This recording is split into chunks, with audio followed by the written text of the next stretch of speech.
pray that we be challenged by the challenge from your word. Lord, help us to recognize your presence here with us. In Christ's name we pray. Amen.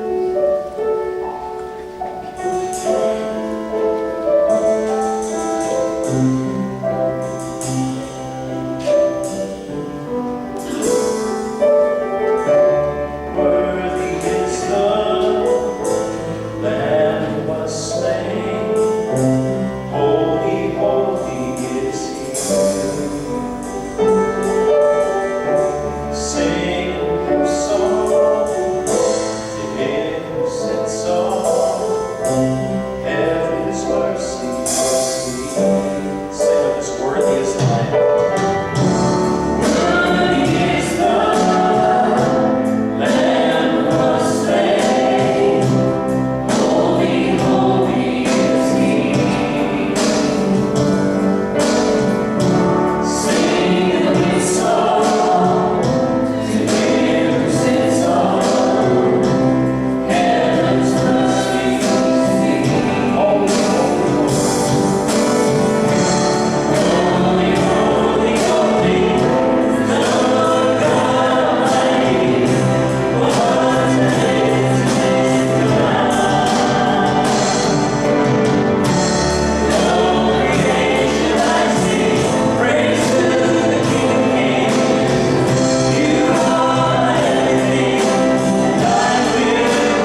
privilege this morning to introduce our candidate for minister to students and children, Cameron Engle. I'm excited to have him come today. Candidate, thrilled to host him and his wife. We got to meet him last week at a get-togethers, questions, lunch, see him lead us in worship. And we get to hear him take us to the Lord's Word and give us his philosophy of youth ministry. Would you please welcome Cameron Engle to First Baptist Church of Troy.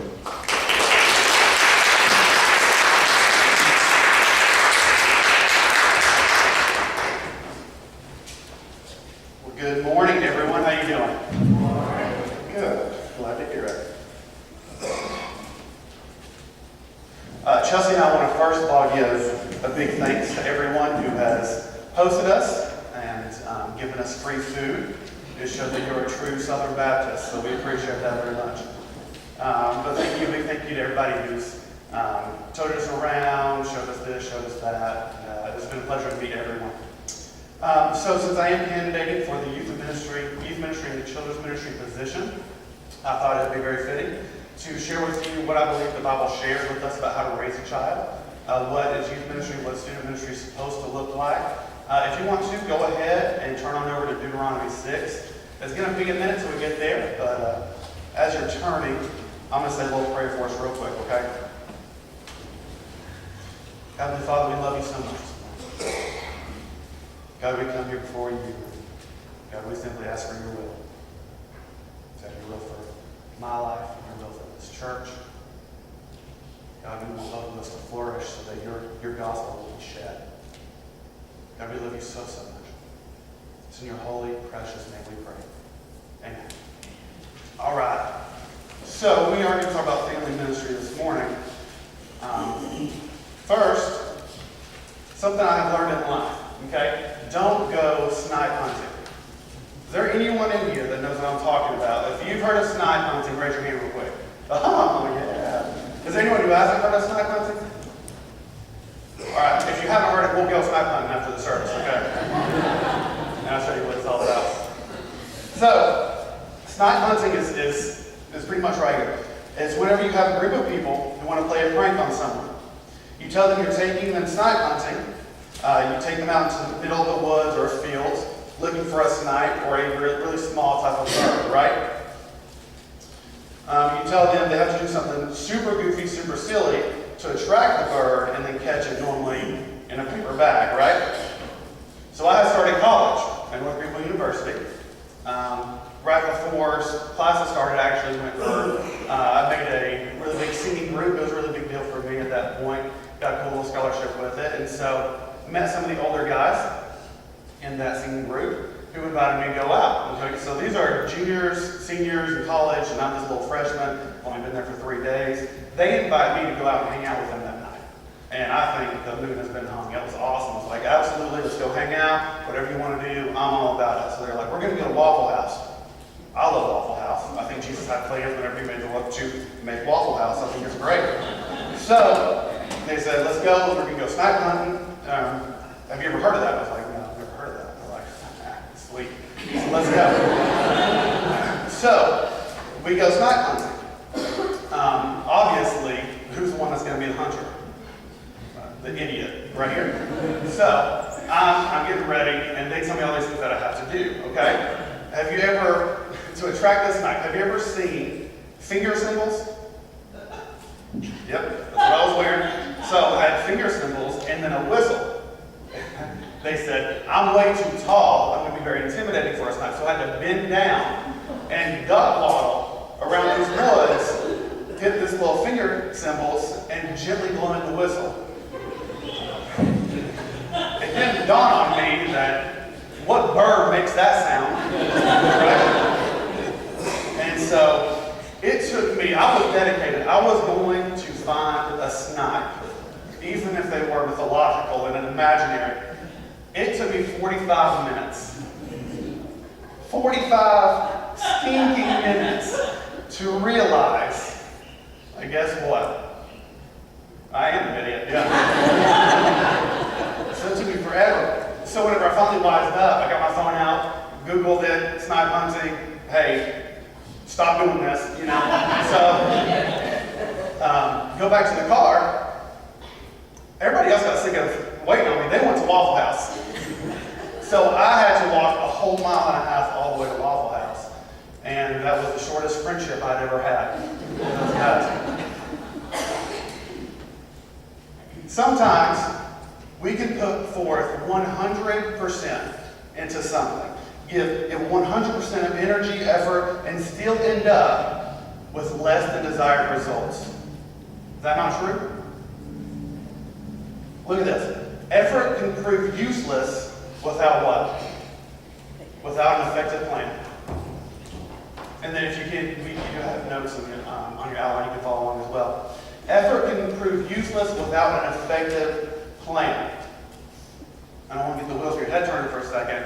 Is that sometimes true with church? I think possibly. But what about this? This is another lesson that I've learned in life. Intentions by themselves do not save anyone. Intentions by themselves do not save anyone. Let me ask you, are intentions good to have? 100% absolutely great to have. Do intentions themselves do anything? No.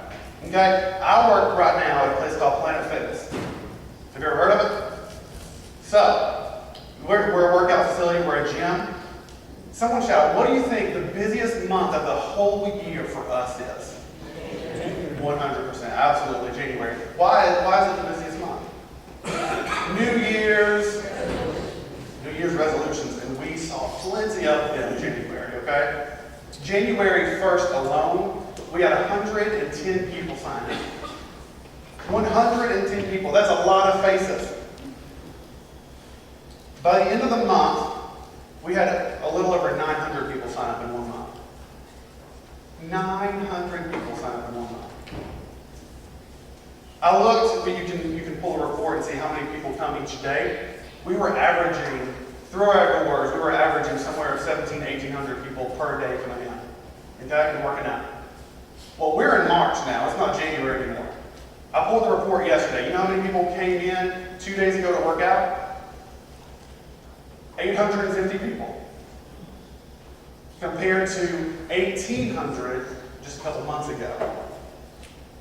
I'm going to say this again. Intentions by themselves do not save anyone or do anything. You have great intentions to get fit. You have they're really good intentions to lose weight, right? Very good intentions. But those intentions by themselves, you are not going to lose weight by just having them. I have great intentions all the time to do really great, nice things for my life. And it's the thought that counts, right? Right? You can ask her, I do not follow through with those intentions every time I make them. Okay? Intentions by themselves do not save anyone. Unfortunately, I do believe that this is how many churches and ministries run, especially in this nation. So I had a question. I was thinking whenever I was preparing this message. Overall, do churches spend a lot of money? Do they actually, a lot of money, a lot of effort, do they actually try with their student and children ministries? I thought about that. I wonder, so I looked at some hard evidence for that. So I'm on about 3 different Facebook pages for youth ministers to where we can come together and talk with each other, share ideas, all that stuff. So I posted, I said, hey, how much of your budget is towards youth and children's ministry? Without paid staff, how much is your budget? So I got back about 110 responses. And so the average, it went from anywhere from 5 to 15% of the whole overall church budget went to youth and children. And then they've shared some different ways they do children's ministry, how they do youth ministry. I think it's obvious that there are intentions there. Okay, I believe it's obvious there are intentions. I believe it's obvious that there's effort there. We're putting money towards it. But I want to ask you something. Does youth ministry work? Okay? Is it working right now in this nation? Obviously, anything, if it's done well, it works. If it's not, if it's done poorly, it won't. But overall, as a nation, we look at all the churches together. Does youth ministry work? Okay? Well, what's even the litmus test for that, right? So this is what I'm thinking. For me to be successful as a student pastor, look at how many students stay in the church when they graduate high school, right? When they leave the church, graduate high school, do they leave the church, or do they stay and become committed followers of Jesus? And support of the church. So this is about the biggest consensus that I've found so far, and really one of the scariest statistics that I've found out there right now, okay? 70 to 80% of students right now are leaving the church when they graduate high school. 70, it's more closer to the 80% at this point. 80% of students, when they graduate high school, they're graduating the church. Overall, some youth ministries are working, some children's ministries are working. Overall, vastly they are not in church. Vastly we are losing students left and right. And as a student minister, this is a tough pill to swallow. And I think it's because many of these ministries, especially when it comes to children, many of these ministries are what I call snipe hunt philosophies. Pretty clever, huh? I thought you'd think so. So snipe hunt philosophies with what? With good intentions. There are plenty of ministries out there, plenty of youth ministries out there with good intentions, but there are not plenty of youth ministries that work out there. Okay? So what we're going to do, we're going to look at about 3 different philosophies, okay? Break them down a little bit, see why they fail, see what may be good about them, and then after that we're actually going to look and see, well, maybe there's an idea and a plan here that Jesus has put in our way, and that's when we're going to go to Deuteronomy 6. So, first philosophy is what? The busy bee philosophy. Everybody say busy bee. Busy bee. Busy bee philosophy, okay? Now write this down on the outline right out from it. Here's the idea. If the kids are here, they can't get in trouble somewhere else. Okay? Okay, I can kind of maybe get on board with that idea. If the kids are here, they can't get in trouble somewhere else. And this whole mindset came from, okay, if they're in our sanctuary, if they're in our, this youth room, then they're not somewhere else smoking, drinking, having sex, doing something else, right? That's the mindset, that's the philosophy. If they're here, they're not getting in trouble somewhere else. Do you see the good intentions here? There are good intentions here, 100%. Okay, these intentions, this philosophy is very well saved the student from going and doing something else they shouldn't have been doing that day. But I want to ask you, does this have lasting impact on it? Okay, think about that. If all we're doing is hurting them in a room from 4 to 12 years, what are they learning? If all we're doing is putting them in a room so they can't be in trouble somewhere else, what is that doing for them long term? Right, when they get out of high school, they're just going to do what they were going to do, right? Because they haven't been what? They haven't been discipled. There is zero discipleship with this plan. Okay? So this is the busy bee philosophy. This next one is a very, very popular one. I would say most youth ministries do it at this point in the nation. Cookies and Kool-Aid philosophy. Who in here likes cookies and Kool-Aid? Oh yeah, that's a great time. I love it. Right? Cookies and Kool-Aid philosophy. So write this out. So here's the idea. And this is the idea that came from having a full-time student pastor. Okay?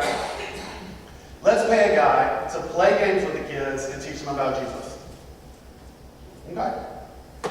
I can play games with kids. I can drink the Kool-Aid. I'm all about it, right? Let's pay a guy to play games with the kids and teach them about Jesus. There are good intentions here, okay? There are better intentions, I would say, than the last one as well.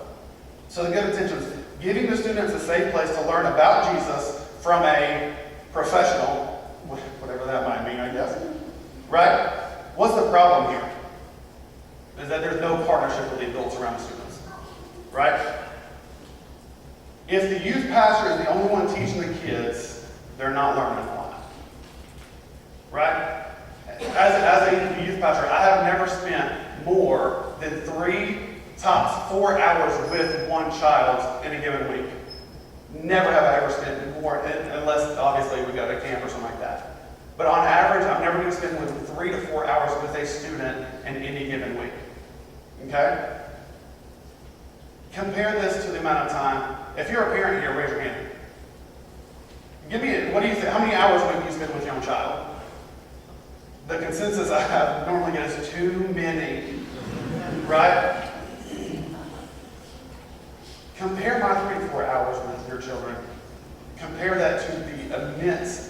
that a parent spends, who's going to be the primary discipler in that relationship for that student? It's got to be the parents. And we're going to Deuteronomy 6, we'll hit on that a little bit too. This strategy, and believe it or not, this is a parenting strategy that many parents actually will do this. I pastored a church not too long ago. I was a youth pastor there, and this was the sole parenting strategy that they had. This strategy is tragically sweeping the nation. Right? Number 3. The millennial mistake philosophy. Does anyone in here, whenever you hear the word millennial, does your skin just kind of crawl? Anybody? Yeah, me too. And I think I'm a millennial. I think I'm young enough to be a millennial. Maybe I'll do some research. But the millennial mistake philosophy. Now write this down on the side, okay? Don't throw up when I say this, okay? Let's let the students decide what is best for themselves. What? Let's let the students decide what is best for themselves. No, let's not. Let's not do that. Okay, so this is very much more new age, millennial thinking. Let's make them become more self-aware. Let's help the students find themselves. No. So here, let's look at just some fads that teenagers have come up with the past 3 or 4 years, okay? Let's do it. Number 1, Tide Pod eating. You seen this on Facebook? Instagram, anywhere? This is the fad to where it'd be really cool if I videotape myself biting into a Tide Pod. Why would you do that? Number 2 is the Kylie Jenner challenge. Has anybody heard of the Kylie Jenner challenge? Yeah, we got some students in the back. I hope you haven't tried this challenge. So this is the idea. I don't know if you know who Kylie Jenner is, but she's one of the famous Kardashian sisters. And she's had a bunch of work done on her face to where her lips are very big, very luscious to some people. And so the idea is, let's get a shot glass, put it over my mouth, and kind of suck in to where the lips will get to 2 or 3 sizes bigger than normal. I see some of your faces, I agree. So this was a fad. This was a videotape this, and put on social media, and it may be really cool. But the problem is, teenagers started going to the hospital because of blood vessels that would bust, and all these other glasses would break. It's just a dumb idea. Planking. Anybody heard of planking before? Yeah, there's no common sense there. It's where you will put your chest or your belly onto a flat surface, and you just get really stiff and get really long for an extended period of time. There's no sense in it. This last one, I didn't know about this one, but evidently this was big for a little while. Car surfing, which is exactly what it sounds like. Okay, so the age group of where we come up with these type of ideas, this is where we need to be in charge of our own spirituality? No. We don't do this. This whole idea, let the students decide what is best for themselves. We don't do that in any other area of the student's life, guys. Anyway, and I'm not saying this church does this. I would not be here if this church did that. But this is a philosophy that's being used in this nation with students. We don't do this in any other area of the student's life. We don't let them choose what to eat for dinner, much less decide what they're going to put their faith in, right? How many of you would take your 15, 16-year-old son or daughter and teach them how to drive a car this way? You don't count. How many of you would give your keys to your son or daughter and say, hey, listen, whatever you feel like, whatever you believe is true, put your mind to anything and you can do it. And here's the keys. Go figure it out, pumpkin. It's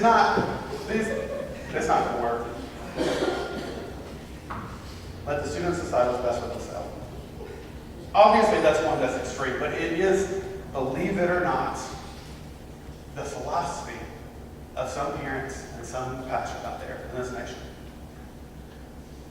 We crack up about some of that, but let's also warn a little bit about this as well, right? That this is an actual reality that we need to fight in this world. So, you have Deuteronomy 6. We're going to read a little bit of what this is where I believe youth ministry should come from. Children ministry, how to raise a child. This is where I believe we get everything from, okay? But we're going to set the context real quick. So Deuteronomy is a set of sermons preached by who? It's Moses, right? Right before they go into the promised land. Very good. Yeah, we know all this on Pharaoh. Oh, baby, my people go.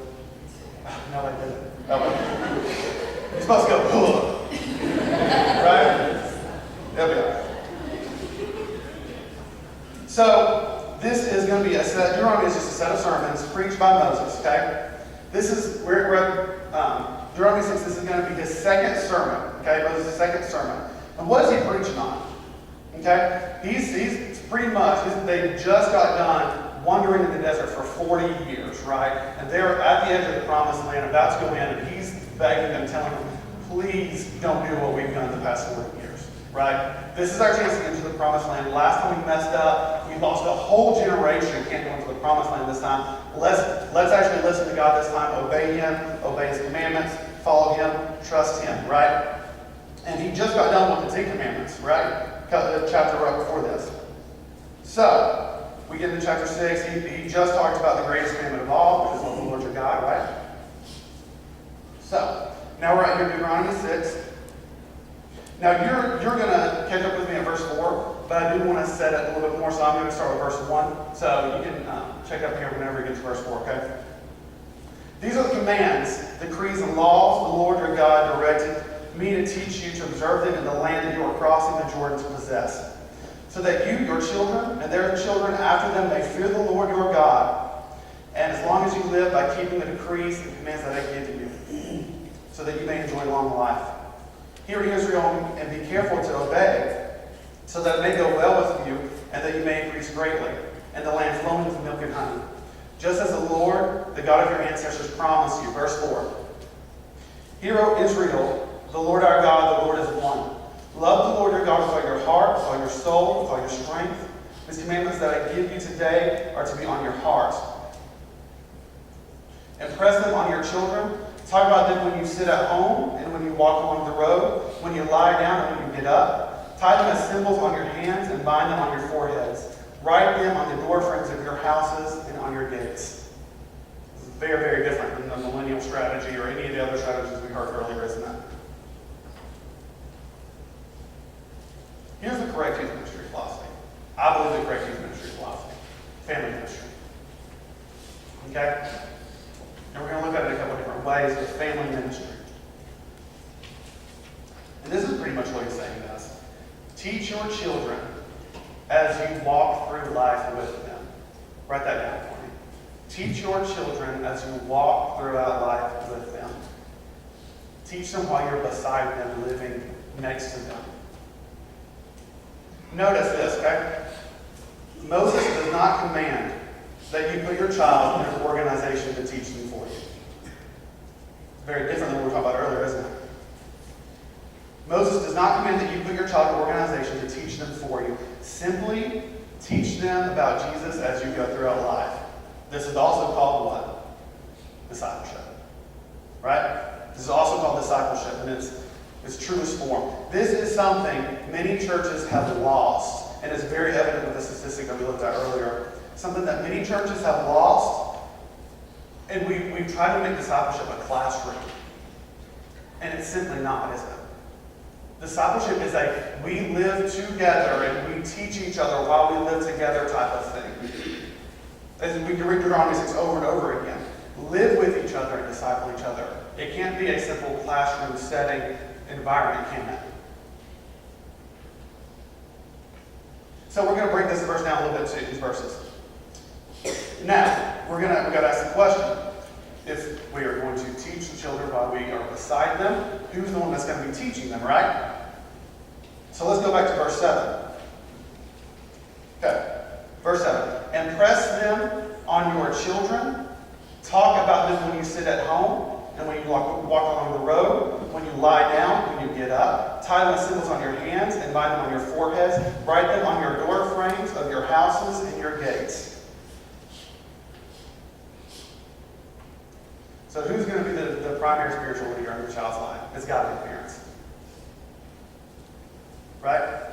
Based on this scripture, the parents are who God is going to hold accountable first and foremost. Right?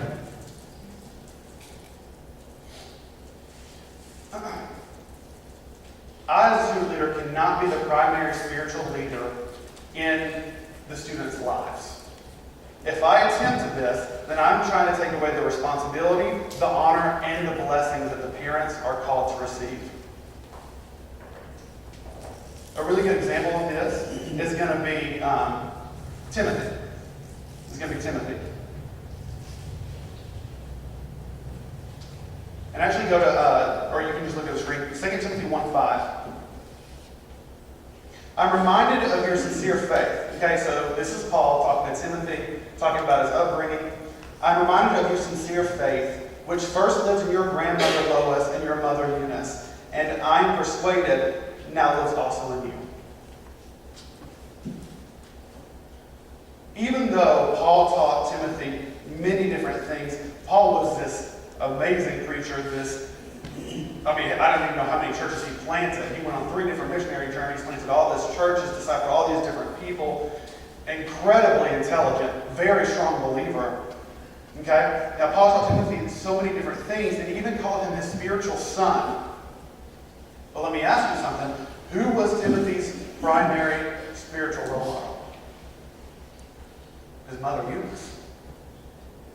Paul's impressions on Timothy didn't even touch, even Paul didn't touch the top of it. It wasn't the same as Timothy, how he was raised by his mother Eunice.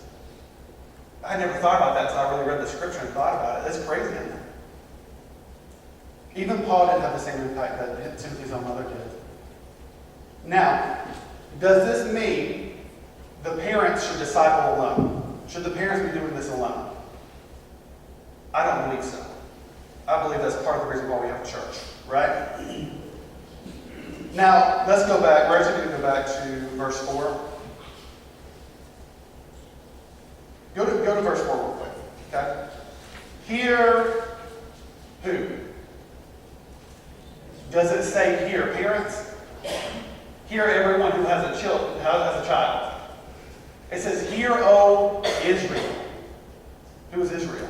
It's everyone. It's everyone that's out in front of him. He is talking literally to all the Israelites right now. Hear, O Israel. And then he starts talking about how to raise a child. I believe the old saying is true. To raise a child, it takes a village.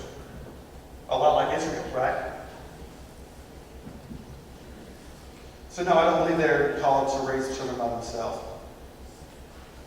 So, secondly, teaching a child is a community responsibility. It's a community responsibility.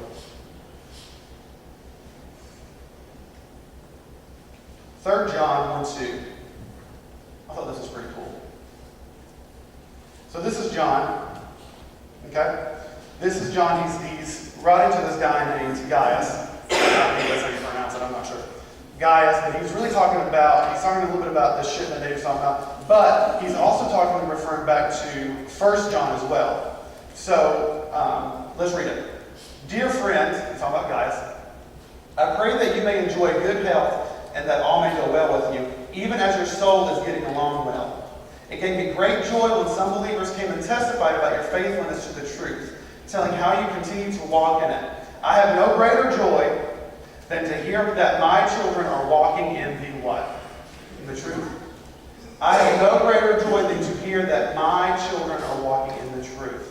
Now, who is he talking about? Is he talking about his blood-related kids there? I don't believe so, because if you actually go to, you don't have the scripture, but if you go to 1 John 2:1, he's talking to Gaius' whole church, and he says this, my dear what? My dear children. My dear children, I write to you so that you will not sin. And then he goes through and tells them, hey, don't sin. This is how you don't sin. Okay? But he looks at them and he says, my children. Okay, I think that's a great example of what it had. There are parents, and there are other spiritual parents that we have in our lives as well, I believe. So what's the church's job here? What's the church's job?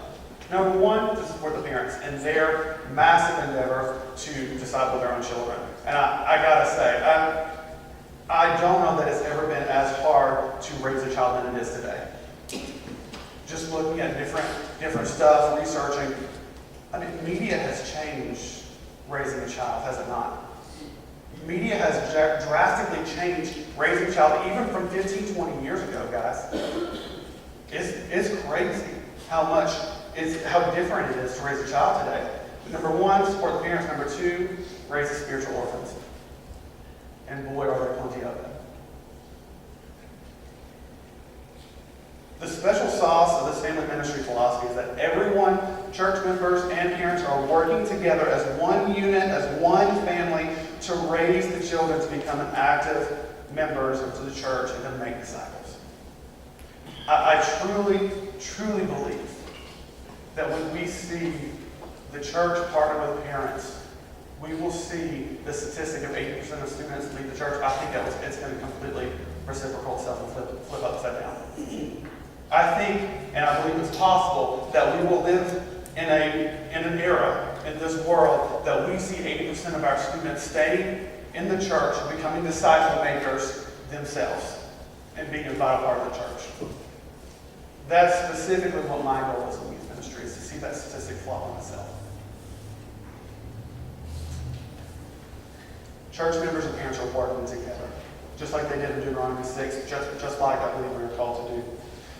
The best illustration I could come up with, and I think it's pretty good. This is the best illustration I could come up with, okay? Boom. Right there. Yeah, pretty good, right? If you're a parent here, if you have, I would say, if you have an 18-year-old or lower, raise your hand. Guess which one you are? You're the strong, buff-looking Batman of the